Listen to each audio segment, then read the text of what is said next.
The rain fell in heavy sheets across the empty downtown streets, turning the pavement into a mirror of neon lights and shadows. Marcus Sullivan sat hunched beneath a tattered piece of cardboard that did little to protect him from the cold autumn wind. His clothes were layered and worn, patched together from various donations and discarded items he had collected over the months. His face, weathered and lined beyond his 42 years, carried the weight of too many sleepless nights and silent battles. He pulled his thin jacket tighter around his chest and watched as the last of the evening commuters hurried past, their umbrellas bobbing like dark mushrooms in the rain. No one looked his way. He had become invisible, just another fixture of the urban landscape that people trained themselves not to see. Marcus shifted his position and winced as pain shot through his lower back. The concrete was unforgiving, and his body kept a detailed record of every night spent on it. He reached into his pocket and pulled out a crumpled photograph, its edges soft from handling. Even in the dim light, he could make out the faces of the people he once knew, the office where he once worked, the life he once lived. He stared at it for a long moment, before tucking it away again.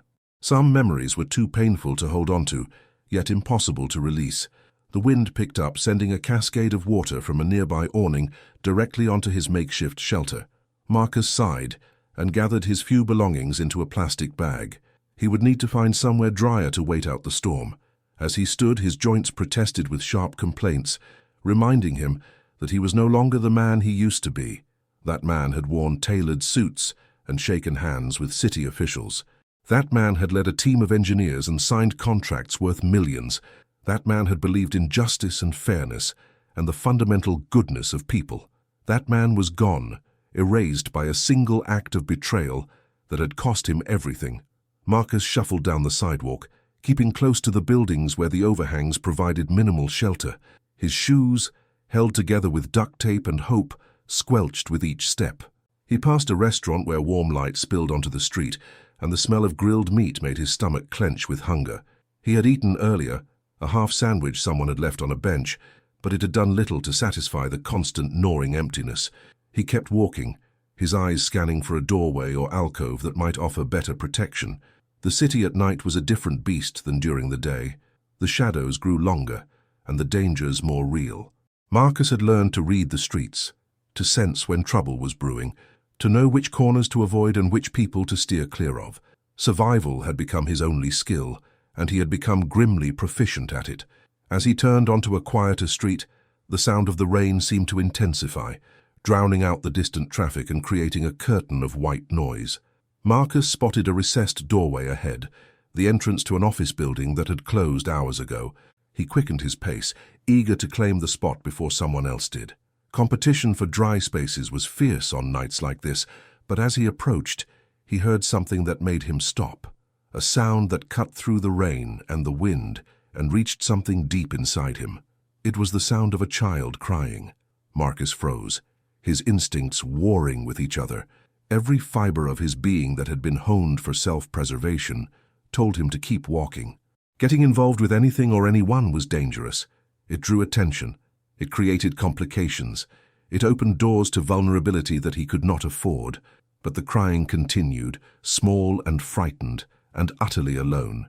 He took a hesitant step forward, then another. The doorway he had been heading toward now revealed its secret. Huddled in the corner, pressed against the locked glass doors, was a little girl. She could not have been more than 7 or 8 years old. Her blonde hair was plastered to her face, and her small body shook with cold and fear. She wore what had probably been a nice dress earlier in the day, now soaked and muddy, and her shoes were shiny patent leather, completely impractical for the weather. She had her arms wrapped around her knees, and she was crying with the desperate, hiccuping sobs of a child who had been crying for a very long time. Marcus stood at the edge of the doorway, uncertain. Part of him wanted to turn around and find another shelter. This was not his problem. He had enough problems of his own. But the girl looked up at that moment, her eyes wide and red-rimmed, and their gazes met. In her face he saw pure terror, the kind that comes from being utterly lost in a world that had suddenly become incomprehensible. He saw the fear of abandonment, the panic of not knowing what to do or where to go. He saw his own desperation reflected back at him, and something inside his chest tightened painfully. He could not walk away. He took another step forward, moving slowly so as not to frighten her further. The girl pressed herself harder against the door, her crying intensifying. Marcus raised his hands in a gesture of peace, though he knew how he must look to her. A strange man, dirty and ragged, approaching in the dark. He was probably the last person she should trust, but he had to try. His voice, unused for most of the day, came out rough and uncertain. He told her that everything would be okay, that he was not going to hurt her, that he just wanted to help. The words felt inadequate, hollow promises that he had no real power to keep. But he said them anyway because they needed to be said. The girl stared at him, her tears continuing to stream down her cheeks. She did not run, which Marcus took as a small victory. He crouched down, ignoring the protest from his knees, and tried to make himself less threatening. He asked her name, speaking softly, as if to a frightened animal. For a long moment, she said nothing. Then, in a voice barely audible over the rain, she whispered that her name was Emma. Marcus felt a small measure of relief. A name was a start. It was a thread to pull, a way to connect. He introduced himself, keeping his voice calm and steady. He asked her what had happened, why she was alone.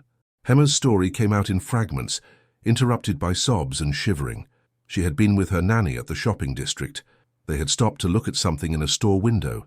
Emma had seen a balloon vendor across the street and had wandered away just for a moment. When she turned back, her nanny was gone. She had tried to find her, had walked up and down the streets calling out, but the crowds were thick and everyone looked the same. Then the rain had started, and people had scattered, and suddenly she was alone in a city that had transformed into a frightening maze. She had tried to remember her mother's phone number, but panic had wiped her mind clean. She had asked people for help, but they had hurried past, too busy with their own concerns to stop for a lost child. Hours had passed. The day had turned to night, and Emma had found this doorway and hidden in it, hoping someone would find her. But the right someone never came. Marcus listened to her story and felt anger rise in his chest. Anger at a world where a child could cry for help and be ignored. Anger at the casual cruelty of indifference. But he pushed the anger down. It would not help Emma now. She needed comfort and safety, and somehow, impossibly, he was the only one there to provide it. He told her that they would find her family. He promised her that she would be home soon. Even as he spoke, he wondered how he would keep that promise. He had no phone, no resources, no credibility with authorities. If he brought her to a police station, they might take her away and throw him in jail for suspicion of kidnapping. The world did not look kindly on homeless men who showed up with lost children, but he would figure something out. He always did. Marcus pulled off his outer jacket, the least wet of his layers, and draped it around Emma's shoulders. She looked up at him with surprise, and for the first time her crying quieted. He told her that they needed to find somewhere warmer, somewhere they could get help. There was a shelter a few blocks away that might still be open. They could use a phone there, call the police properly, get her home. Emma nodded, her small hand clutching the jacket around her. Marcus stood and offered his hand. She hesitated, looking at his worn, dirty fingers. Then, with a trust that nearly broke his heart, she placed her small hand in his. They walked together through the rain, an unlikely pair against the storm. Marcus kept his pace slow, mindful of Emma's shorter legs. He kept talking, filling the silence with reassurances and distractions. He pointed out things along the way, trying to redirect her attention from her fear. He told her about the buildings they passed, making up silly stories about the people who worked there. Emma did not laugh, but her grip on his hand tightened, and he took that as a sign that she was listening, that she was holding on. As they walked, Marcus felt something shift inside him. For months, he had existed in a fog of defeat and resignation. Each day had been about mere survival, about making it through to the next morning. He had stopped thinking about purpose or meaning or connection.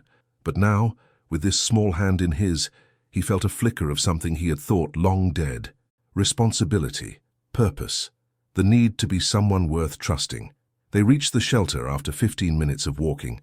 The building was an old church that had been converted into a community center. Warm light glowed from the windows, and Marcus could see people moving inside. He led Emma to the door and pulled it open, ushering her into the warmth. The change in temperature was shocking, and Emma immediately started shivering more violently as her body recognized the cold it had been enduring. A woman approached them, her expression shifting from welcoming to suspicious as she took in Marcus's appearance and the wet child beside him.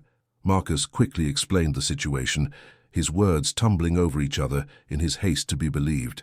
He told her about finding Emma, about her being lost, about needing to contact her family. The woman's expression softened slightly, though wariness remained in her eyes. She knelt down to Emma's level and asked her gently if what Marcus said was true. Emma nodded, her voice small as she confirmed that Marcus had helped her. The woman straightened and told them to wait while she called the police. Marcus felt his stomach drop. Police meant questions, scrutiny, judgment. But he nodded and moved to sit on a bench against the wall. Emma followed him, sitting so close that their shoulders touched. They waited in silence. Around them, the shelter bustled with activity.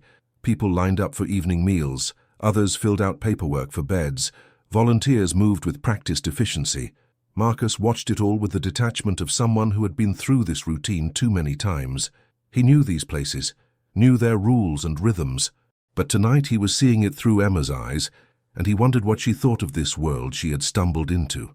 Emma tugged on his sleeve and asked him in a whisper why he was outside in the rain. Marcus paused, unsure how to answer. How did you explain to a child that the world could be cruel, that one mistake or one betrayal could unravel an entire life? He settled for a simple answer. He told her that sometimes people go through hard times, but that did not make them bad people. Emma seemed to accept this, her head nodding slowly. Then she said something that made Marcus's throat tighten. She said that he was a good person because he helped her when no one else would. Marcus could not speak for a moment. He turned his face away, blinking rapidly. When he finally trusted his voice, he simply said, "Thank you." They sat together, waiting for whatever would come next. The police arrived 20 minutes later, two officers who entered with the brisk efficiency of people responding to a routine call. They spoke with the shelter worker first, then approached Marcus and Emma. Marcus stood, his body tense, ready for accusation. But the officers were surprisingly gentle. They asked Emma questions confirming her story. They asked for her full name, her address, any information that might help locate her family. Emma's mind was still foggy with fear, but she managed to provide fragments. Her last name was Morrison. She lived in a big house with a gate. Her father worked in a tall building downtown. The officers exchanged a glance, and Marcus saw recognition flash between them. The name Morrison clearly meant something, though Marcus did not know what. One officer stepped away to make calls, while the other continued to ask Emma gentle questions, reassuring her that they would find her parents soon. Marcus stood awkwardly to the side, uncertain of his role now that official help had arrived. The officer who had been making calls returned. His expression changed. He looked at Marcus with new interest, then back at Emma. He said that they had contacted her family, that her parents were on their way.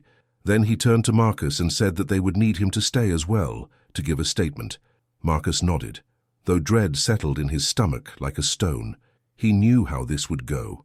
They would question him, doubt him, look for any reason to be suspicious, but he would endure it because Emma was safe, and that was what mattered. The wait for Emma's parents felt interminable. The shelter staff brought Emma dry clothes and hot chocolate. They offered food to Marcus as well, though he found he could not eat. His nerves were too frayed, his mind too preoccupied with what was coming. He watched Emma slowly warm up, her shivers subsiding, color returning to her cheeks. She kept looking at him, as if to reassure herself that he was still there. When the doors burst open and a woman rushed in, Marcus knew immediately that this was Emma's mother. She moved with the frantic energy of panic barely contained, her eyes scanning the room desperately. When she spotted Emma, she let out a cry and ran to her, dropping to her knees and pulling the girl into a crushing embrace. Emma burst into fresh tears, but these were different. These were tears of relief, of homecoming, of the overwhelming emotion of being found. Marcus watched the reunion and felt his own eyes burn. This was why he had helped, this moment, right here. The mother held Emma tightly, whispering words Marcus could not hear, her own tears flowing freely.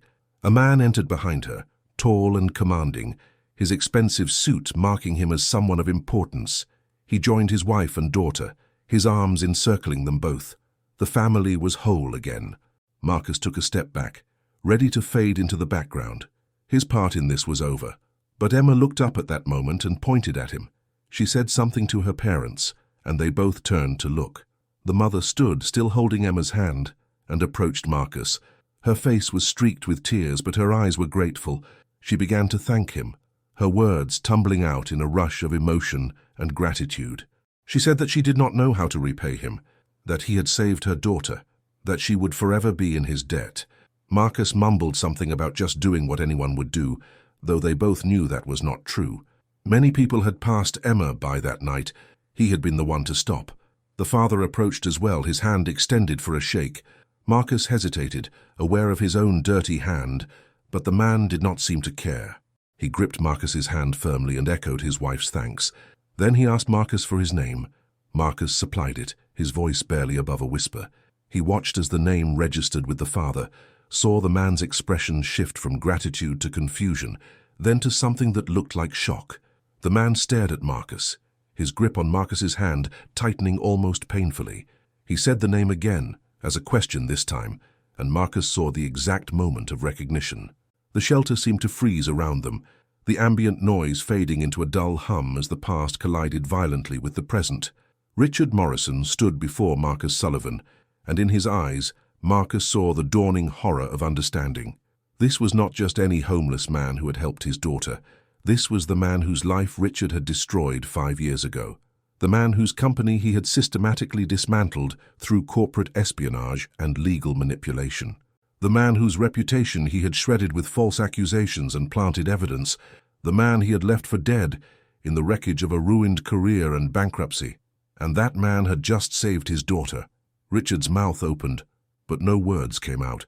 His wife, Catherine, looked between them, sensing the sudden tension but not understanding its source. She asked if something was wrong, her voice uncertain. Emma, still clutching her mother's hand, watched with wide eyes, confused by the sudden change in atmosphere. Marcus pulled his hand away from Richard's grip and took a step back. His face had gone pale beneath the dirt and weathered skin, and his eyes held a mix of emotions so complex that Richard could not begin to untangle them. Pain, certainly. Anger, absolutely. But also something else. Something that looked almost like resignation, as if Marcus had known this moment would come eventually and had simply been waiting for it. Marcus's voice, when he finally spoke, was hollow. He said that he should go, that Emma was safe now, that his presence was no longer needed. He turned to leave, but Richard's voice stopped him. Richard called out his full name again, and this time Catherine's head snapped around. She knew that name. Everyone in their circles knew that name. Marcus Sullivan had been the cautionary tale, the example of what happened when you went up against Morrison Industries. She had heard the story a dozen times at dinner parties, though she had never met the man himself. And now here he stood, reduced to rags and desperation, and he had saved their daughter. Richard's mind raced, trying to process the impossible situation. He looked at Emma, so small and vulnerable in her borrowed clothes, then back at Marcus. He thought about what could have happened to her tonight if this man had not stopped, if Marcus had walked past like everyone else, if Marcus had seen her and recognized the Morrison name and turned away in justified hatred. Emma would still be out there, alone in the rain, frightened and endangered. But Marcus had not walked past. Despite everything Richard had done to him, despite the devastating losses Marcus had suffered at Richard's hands, he had stopped. He had helped. He had protected Richard's most precious treasure, without hesitation or conditions. The weight of that realization crashed down on Richard with crushing force.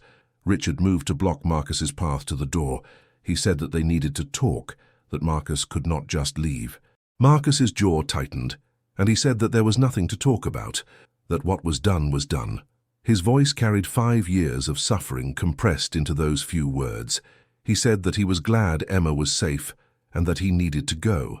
But Emma, with the clarity that children sometimes possess, spoke up. She told her father that Marcus had been kind to her, that he had given her his jacket and held her hand and made her feel safe. She said that he was a good man. The simple declaration hung in the air like an indictment. Catherine's eyes filled with fresh tears, but these were different from her earlier tears of relief. These carried the weight of shame and guilt. She had heard enough of the conversation to piece together the situation, and her face showed the dawning horror of understanding what her family had done to this man and what he had done for them in return. The police officers, who had been watching the exchange with growing interest, asked if there was a problem. Richard, still staring at Marcus, said no, that everything was fine. He asked the officers if Marcus needed to stay for anything else. They said no, that they had his information if they needed follow-up, that he was free to go. But Richard said that Marcus was not going anywhere, not yet.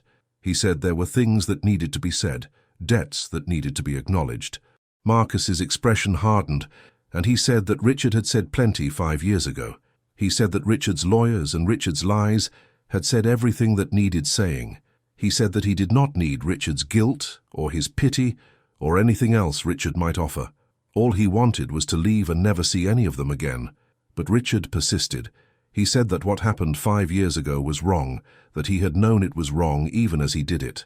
He said that he had wanted what Marcus had built, that Sullivan Engineering had been innovative and brilliant, and a threat to Morrison Industries. He said that instead of competing fairly, he had chosen to destroy, to take rather than earn. He said he had justified it as business, as strategy, as necessary for his company's survival, but it had been greed and fear and ruthlessness, nothing more. The confession spilled out of Richard in a rush, and Marcus stood frozen, listening to the man who had ruined him admit to crimes that everyone had known about, but no one could prove. Richard told Marcus about the planted industrial espionage evidence, about the bribed witnesses, about the falsified documents that had led to the investigation and the indictments. He told him about how he had bought out Marcus's investors, had pressured his clients to break contracts, had systematically isolated Marcus until there was nowhere left to turn. He told him about the bankruptcy proceedings that he had dragged out deliberately, ensuring that Marcus lost not just his company but his savings, his home, his reputation. He told him everything, and with each confession, Marcus's face grew harder and his fists clenched tighter at his sides. Catherine listened with growing horror. She had known her husband was ruthless in business, but she had not known the extent of what he had done to Marcus Sullivan. She had believed the official story, that Sullivan had stolen technology and gotten what he deserved. But now the truth was laid bare, and she felt complicit in the devastation, even though she had not known. She looked at Marcus and saw not just a homeless man, but a human being who had been systematically destroyed by her husband's ambition. And that human being had chosen kindness over revenge when given the chance. When Richard finished speaking, silence filled the shelter. Even the usual background noise seemed to have quieted, as if the building itself was holding its breath. Marcus stood with his head bowed, his shoulders shaking slightly. For a moment Richard thought he was crying, but when Marcus looked up his eyes were dry. They were also filled with an anger so profound that Richard took an involuntary step back. Marcus's voice was low and dangerous as he said that Richard's confession changed nothing. It did not return 5 years of his life. It did not restore his reputation or his career. It did not erase the nights he had spent freezing on the streets or the hunger that had become his constant companion. It did not heal the humiliation of being invisible, of being treated as less than human. Richard's words were just words, and Marcus had learned that words were the cheapest currency of all. He said that he had helped Emma because she was a frightened child who needed help, not because he had forgiven Richard or Catherine or anyone in their world. He said that his humanity was not for sale or barter, that it was not a tool for Richard's redemption. Marcus turned again to leave, and this time Emma broke free from her mother's hand and ran to him. She wrapped her arms around his waist, burying her face against his dirty jacket. She said that she did not want him to go, that he was her friend, that he had saved her. Marcus's anger cracked, and he looked down at the small girl clinging to him with an expression of such pain that Catherine had to look away. Marcus gently disentangled Emma's arms and knelt down to her level. He told her that he had to go, but that she would be fine. He told her to listen to her parents and to be careful in the city. He told her that she was brave and strong, and that tonight had been scary, but she had survived it. Emma asked if she would see him again. Marcus's smile was sad as he said that he did not think so, but that he would remember her. He stood and finally, with no one blocking his way, he walked to the door. Richard called out, desperation in his voice. He said that he wanted to help, to make amends. He said he would give Marcus money, a job, anything he needed. Marcus stopped at the door and turned back. His expression was unreadable as he said that Richard could not buy his way out of this. He said that some damages were irreparable, some wounds too deep to heal with money or gestures. But then Marcus looked at Emma, still standing where he had left her, tears streaming down her face. Something in Marcus's expression shifted. He looked at Richard and said that if Richard truly wanted to make amends, he should be a better man than he had been. He should teach Emma about kindness and compassion. He should use his power and wealth to help others rather than destroy them. He said that would be a better legacy than anything else Richard could offer. Then Marcus pushed through the door and disappeared into the night. The rain had stopped, but the streets were still wet, reflecting the lights in shimmering pools. Richard stood frozen, Catherine beside him, both of them staring at the door through which Marcus had vanished. Emma began to cry in earnest now, and Catherine gathered her up, holding her close. The police officers quietly excused themselves, their job done. The shelter staff returned to their duties, though they cast curious glances at the Morrison family. Richard felt as if he had been hollowed out. The encounter had lasted less than 30 minutes, but it had upended everything he thought he knew about himself and his choices. He had come here tonight expecting to collect his daughter and go home, to return to his comfortable life. Instead, he had been confronted with the living consequences of his past actions, and those consequences had shown him mercy he did not deserve. Catherine spoke quietly, asking Richard if what Marcus had said was true, if he had really done all those things. Richard could only nod. The confession he had made to Marcus had been witnessed by his wife, and there was no taking it back now. Catherine's face was pale, and she looked at him as if seeing a stranger. She said that they needed to go home, that they would talk about this later. But even as she spoke, Richard knew that something fundamental had shifted in their relationship. He had shown her a side of himself that he had kept hidden, and she would never see him the same way again. They gathered Emma and prepared to leave. As they walked to the door, Richard glanced back at the shelter. These were the people his business success had been built upon, the invisible casualties of his ruthless climb. He had never thought about them before, had dismissed them as failures or lazy or simply unlucky. But Marcus Sullivan had shown him the truth. These were people who had been pushed down, sometimes by circumstances, sometimes by the deliberate actions of others. They were not failures. They were survivors. The drive home was silent. Emma fell asleep in the back seat, exhausted by the trauma of the evening. Catherine stared out the window, her face unreadable. Richard drove on autopilot, his mind replaying the encounter over and over. When they arrived at their mansion, the contrast between their world and Marcus's was stark. The grand entrance, the manicured lawns, the security gates. All of it felt obscene now, built as it was on the destruction of people like Marcus. Richard carried Emma to her room and tucked her into bed. She stirred briefly, mumbling Marcus's name, then drifted back to sleep. Richard stood watching her, his daughter, who had been saved by the man he had destroyed, and felt something break inside him. The following days were difficult. Catherine demanded answers, and Richard provided them. He told her everything about the Sullivan case, about the methods he had used, about the deliberate cruelty of his actions. Catherine listened with growing distress, and when he finished, she said that she needed time to process everything. She took Emma and went to stay with her sister, saying she would return when she was ready. Richard found himself alone in the large house, and the silence was suffocating. He tried to work, but the usual satisfaction he found in his business dealings had evaporated. Every contract, every negotiation, every strategic decision now carried the weight of the question: who was he hurting to get what he wanted? He could not shake the image of Marcus from his mind. The man's face, weathered and worn, but still recognizably the ambitious engineer Richard had once competed against. The pain in his eyes, the way he had helped Emma, despite having every reason not to. The quiet dignity with which he had refused Richard's offers of help. Richard began to investigate what had happened to Marcus after the bankruptcy. The trail was not hard to follow. Marcus had lost everything in the legal battles and the bankruptcy proceedings. His wife had left him, unable to cope with the sudden poverty and shame. He had tried to find work, but Richard's smear campaign had been thorough. No company would hire an engineer accused of industrial espionage, even if the charges had never been proven in criminal court. Marcus had slipped through the cracks, from unemployment to homelessness, from visibility to invisibility. And through it all, he had maintained his humanity. Richard knew because he started asking around. He visited shelters and soup kitchens, speaking with staff and volunteers. He learned that Marcus was known in the homeless community as someone who looked out for others, who shared what little he had, who could be trusted. He had not become bitter or cruel despite having every reason to. Instead, he had chosen compassion. The realization of what Richard had destroyed was overwhelming. He had not just taken a business from Marcus. He had taken a good man and pushed him into destitution, and yet that man had emerged from the experience with his core self intact. Meanwhile, Richard, with all his wealth and success, felt morally bankrupt.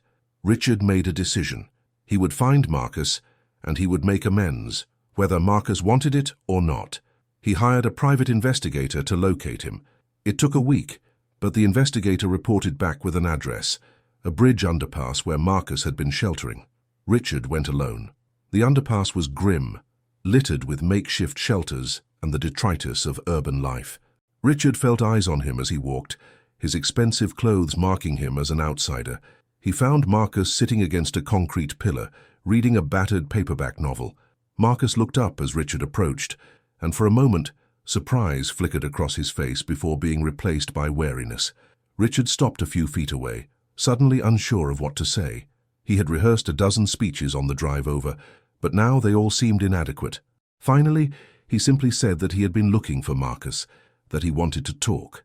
Marcus closed his book and regarded Richard with an unreadable expression. He asked what Richard wanted, his voice flat and tired. Richard sat down on the ground across from Marcus, ignoring the dirt and dampness. He said that he wanted to help, that he knew Marcus had refused before, but that he was asking again. Marcus said that he did not want Richard's help, that he had made that clear. Richard persisted.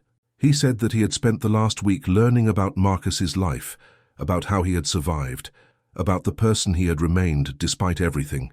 He said that he was humbled and ashamed and desperate to do something, anything, to make amends. Marcus laughed, but there was no humor in it. He said that Richard could not fix this with money or guilt. He said that some things, once broken, could not be repaired. Richard agreed, saying that he knew he could never undo the damage. But he could try to help Marcus rebuild. He said that he had a proposition, not as charity but as justice. He wanted to help Marcus restart his engineering career, to provide the resources and support needed to return to the profession he loved. Marcus was silent for a long time, staring at the ground between them. When he finally spoke, his voice was rough with emotion. He said that he had dreamed of returning to engineering, that he saw designs in his head every day, innovations that would never be built, because he had no means to build them. He said that Richard's offer was tempting in a way that terrified him, because hoping again meant risking being crushed again. Richard understood. He said that he would put everything in writing, legal protections that would ensure Marcus's independence and security. He said that this was not about control or manipulation. It was about trying to restore what he had taken. Marcus looked up at Richard, and in his eyes, Richard saw the struggle, the desire to believe warring with the knowledge of how thoroughly he had been betrayed before. Finally, Marcus asked what Richard really wanted. Richard answered honestly. He said that he wanted to be able to look at himself in the mirror again. He wanted his daughter to grow up knowing that her father had tried to make things right. He wanted to believe that people could change, could become better than they had been. He said that Marcus had shown him what true strength and character looked like, and he wanted to deserve that example. Marcus was quiet again, considering. Then he asked about Emma, how she was doing. Richard said that she was fine, though she had asked about Marcus several times. She had told her mother that Marcus was the nicest person she had ever met, which had made Catherine cry. Marcus smiled slightly at that, the first genuine expression Richard had seen from him.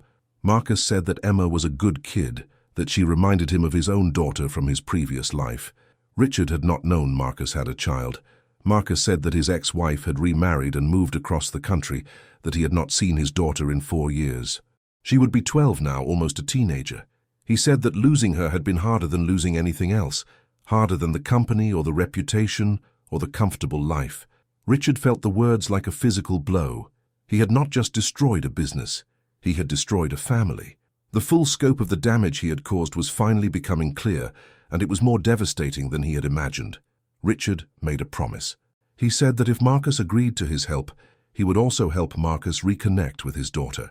He would provide the resources for travel, for legal help if needed, for whatever it took to rebuild that relationship.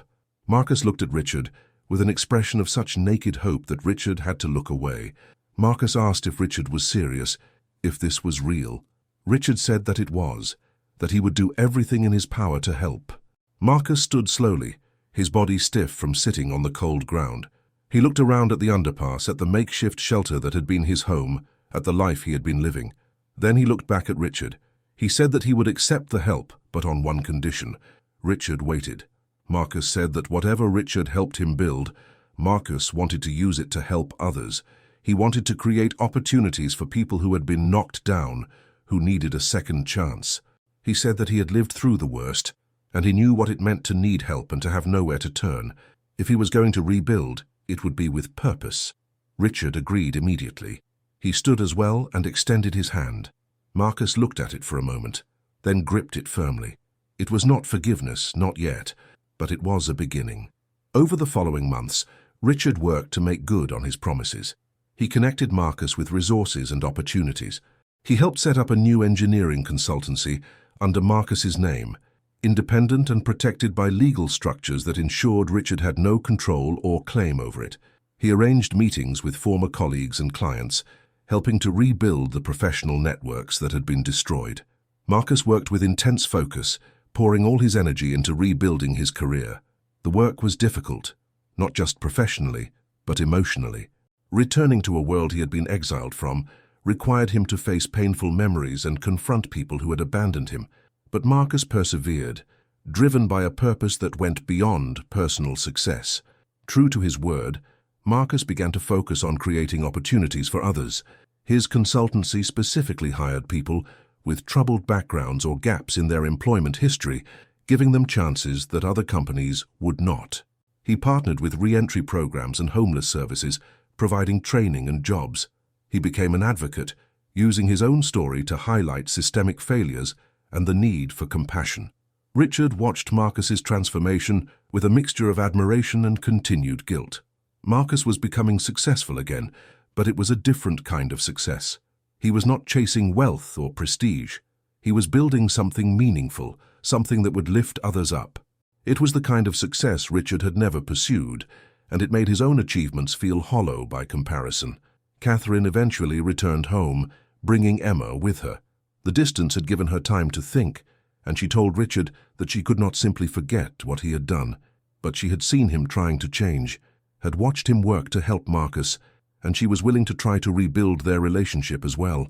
It would take time and effort, but she believed it was possible. Emma was delighted to learn that Marcus was doing better. She asked if she could see him, and after some discussion, Richard arranged a meeting. They met at a park on a sunny afternoon. Marcus arrived looking transformed. He wore clean clothes, his hair was cut, and though his face still carried the lines of hardship, there was a lightness to him that had not been there before. Emma ran to him immediately and hugged him tightly. Marcus hugged her back, and Richard saw tears in the man's eyes. They spent the afternoon together, the unlikely quartet. Emma showed Marcus her drawings and told him about school.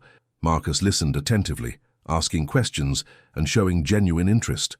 Richard and Catherine watched, both of them understanding that this connection between their daughter and Marcus was something precious and important. When it was time to leave, Emma made Marcus promise to visit again. Marcus agreed, and this time, when he said goodbye, it was not forever. As they parted ways, Marcus pulled Richard aside. He said that what Richard was doing, helping him rebuild, was meaningful, but he said that Richard needed to look beyond just making amends to one person. He said that there were countless people out there who had been crushed by ruthless business practices, by systemic inequities, by a society that valued profit over people. Marcus said that if Richard truly wanted to change, to be better, he needed to address those larger issues as well. Richard took the words to heart. In the months that followed, he began to examine his business practices more critically. He implemented changes at Morrison Industries, focusing on ethical operations and corporate responsibility. He faced resistance from his board and shareholders, but he persisted, willing to sacrifice some profit for greater integrity. He also began philanthropic work, funding programs that supported people experiencing homelessness, job training initiatives, and criminal justice reform. It was not enough to erase the past, but it was a step toward a better future. A year after that rainy night when Marcus had found Emma, they held a small celebration. Marcus's consultancy had landed a major contract, and his daughter had come to visit him for the first time since the divorce. Richard and Catherine attended, along with Emma. They gathered at Marcus's new office, modest but functional. Marcus introduced his daughter to everyone, and the pride in his voice was unmistakable. Emma and Marcus's daughter got along immediately, chattering about school and books and dreams. As the evening wound down, Marcus stood to make a speech. He thanked everyone for their support, for believing in him when he had struggled to believe in himself. He acknowledged the long road he had traveled, from success to devastation to slow rebuilding. He spoke about the importance of compassion, of helping others, of choosing kindness, even when it was difficult. Then Marcus turned to Richard. He said that a year ago he would never have imagined this moment being possible. He said that Richard had caused him tremendous harm, and that forgiveness had not come easily or completely. But he said that Richard had also shown genuine remorse and had worked to make amends. He said that people were capable of change, of growth, of becoming better than they had been. He said that while he would never forget what had happened, he was choosing to move forward. Richard listened with tears in his eyes. When Marcus finished, Richard stood and faced him. He said that Marcus had given him an undeserved gift, the opportunity to try to be better. He said that he would spend the rest of his life trying to deserve it. The two men shook hands, and this time the gesture carried a different weight. It was not the beginning, and it was not quite reconciliation, but it was something like peace. As the evening ended and people prepared to leave, Emma approached Marcus one more time. She said that she was glad he was her friend. Marcus smiled and said that he was glad too. He thanked her for reminding him on that dark, rainy night that kindness mattered. She had been a gift he had not known he needed. The group parted ways, each returning to their own lives, but they carried with them the lessons of that night and the year that had followed. Emma carried the understanding that appearances could deceive, that people in difficult circumstances were still people deserving of dignity and respect. Catherine carried the knowledge that turning a blind eye to injustice, even when committed by someone you love, made you complicit. Richard carried the weight of his past actions, but also the determination to live differently moving forward. And Marcus carried the hard-won wisdom that survival was not just about enduring, but about maintaining your humanity through the worst circumstances, and that choosing compassion over bitterness was the truest form of strength. The city continued on around them, indifferent to their individual dramas, but within their small circle something had shifted. A wrong had been acknowledged if not fully righted. A life had been rebuilt. A relationship had been forged from the ashes of betrayal, and all because one man had chosen to help a lost child despite every reason not to.